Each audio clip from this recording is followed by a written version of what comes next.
Tony Blair, former Prime Minister, is with me now. Mr. Blair, you've been advising ministers in public and in private. Looking at all the data you can see, do you think we're going to open up on the 21st of June? I think it's uncertain at the moment, and the paper we're putting out today is saying we should really distinguish between the vaccinated and the unvaccinated. So both here at home, if we do have to adjust some of the freedoms because of the rising pressure from new variants, then it's important at least to ensure that those people who are vaccinated have the maximum freedom they can. And I think that could also be done for travel as well. Is it acceptable to turn down a vaccine, do you think? Unless you've got a good medical reason, my view very clearly is no.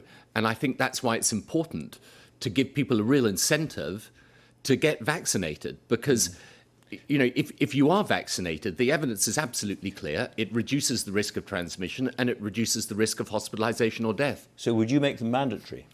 I don't think you can make them mandatory, but I think, and this is what we're suggesting today, by making it clear that, for example, if you are vaccinated, if you're double vaccinated, it should be much easier to come in and out of the country. And indeed, round the world, I think you will find that countries start to distinguish between the vaccinated and the unvaccinated. So in Europe, for example, they're going to allow you to travel freely within Europe if you're double vaccinated.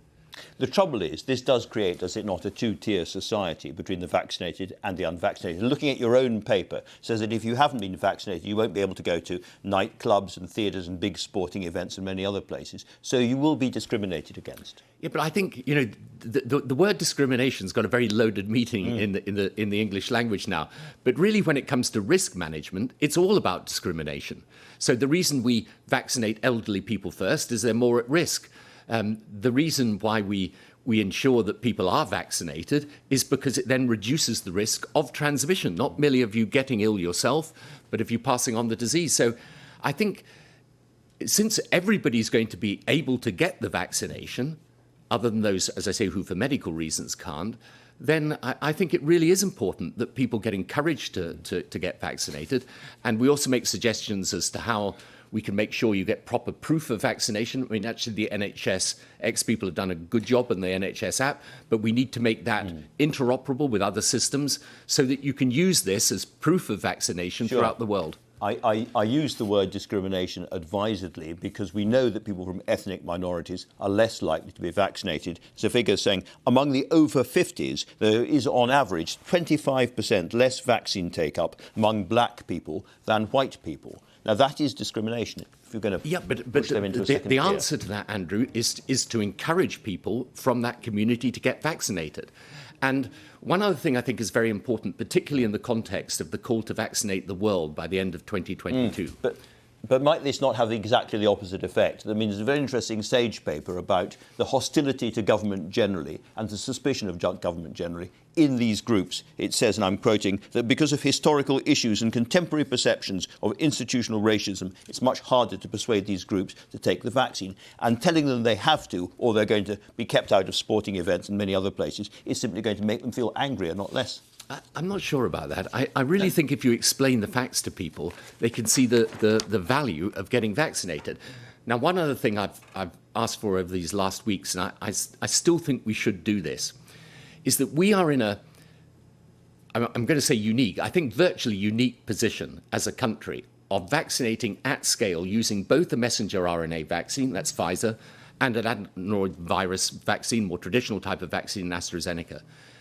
I think rather than putting the data out in percentage risk reduction, if we were to publish the overall figures showing the numbers vaccinated with each, the numbers of those that still got COVID, the numbers of those hospitalized, the numbers of those died, as, for example, they do in Israel, I think the impact would be dramatic, not just here in Britain, but round the world. Because one of the biggest problems, by the way, in getting the world vaccinated is there's now a resistance to the AstraZeneca vaccine that I think is completely unjustified on the data.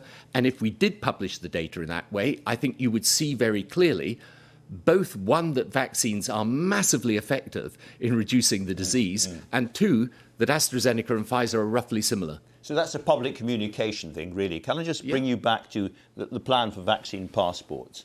or passes. This needs buy-in from the industry, in particular the hospitality industry. And the truth is they don't like the idea. Kate Nichols, who's CEO of Hospitality UK, says that vaccine passports would be unworkable and cause conflict between the staff and customers. She surely knows her industry better than you do. Yeah, but I think that you're not mandating this, you're facilitating it. So I think that there may well be situations in which people decide they don't want to make that distinction.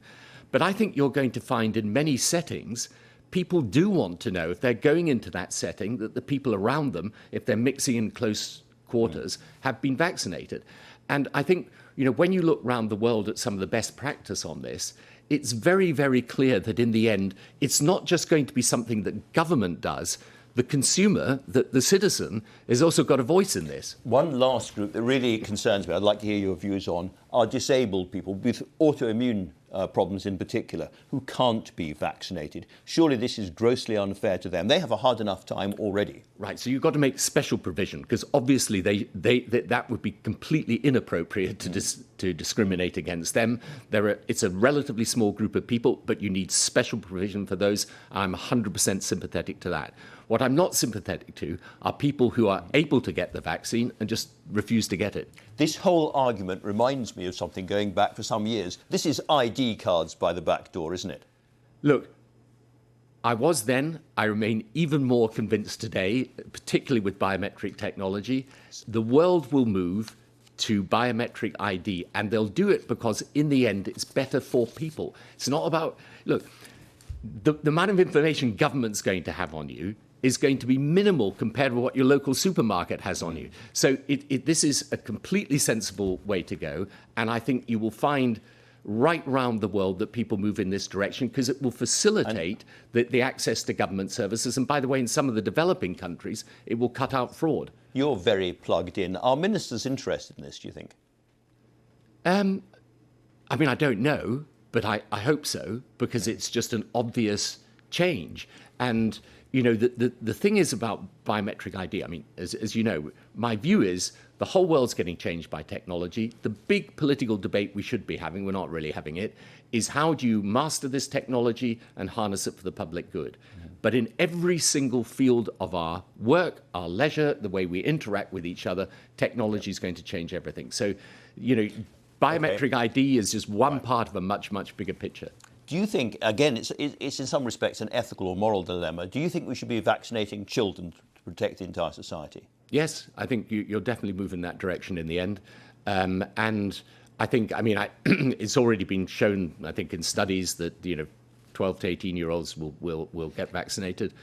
And you've also said you want us to vaccinate the whole world, help vaccinate the whole world by the end of this year. So it's a question of priorities and choices. Which matters more? Vaccinating everybody in the UK first, or starting to send vaccinations around the world? Look, it's important when you're outside of government not to advocate something you wouldn't do inside government. Exactly. So the priority will always be first to get your own country vaccinated, and we're doing that. What we're saying is you won't be able to vaccinate the whole world in 2021. You will be able to do it, as Boris Johnson's saying today, by the end of 2022. But what you could do by the end of this year is vaccinate the most vulnerable. And that means frontline healthcare workers, the elderly, and those around big urban conurbations. And the reason for doing that is enlightened self-interest. It's not humanitarian simply. It's because it helps us to stop the disease spreading. So in your view, Boris Johnson should go to the G7 and say, we're going to vaccinate everybody in the UK first, but then we're going to send as much vaccines as possible around the world. Yes, and I think that's what they will do. I mean, look, you can't be absolute about this. There may be some vaccine that we can ship out in advance of that, But no, the reality is countries, your government's obliged to look after your own people. But in order to get this vaccination of the world, by the way, and we set this out in a paper recently, a very good independent scientific experts report for the G7, just published a few days back. To do this properly, however, you're going to need to keep production going. You're going to need to make sure that countries have the capacity to absorb and to vaccinate, because many of them presently don't. And you're going to have to make sure you overcome the hesitancy about vaccines. You have been following the detail all the way through this pandemic very closely. Do you think it originated in a wet market or from a lab? Go on. I've literally no idea. So it could have come from a lab? Well, I think, look, I know I know no more than you know or anyone reading the newspapers. I mean, I think you just got to keep an open mind on it. But it's not something, I haven't really focused on that, to be absolutely frank, because I'm not an expert on that type of thing, and I just don't know. But what I do know is that if we're going to face this situation in the future, we're going to have to create a global infrastructure to deal with future pandemics, because I think what has happened to us is probably part of a change that is going to be just normal life for the foreseeable future. Tony Blair, it's been a pleasure talking to you. Thanks very much indeed for coming in.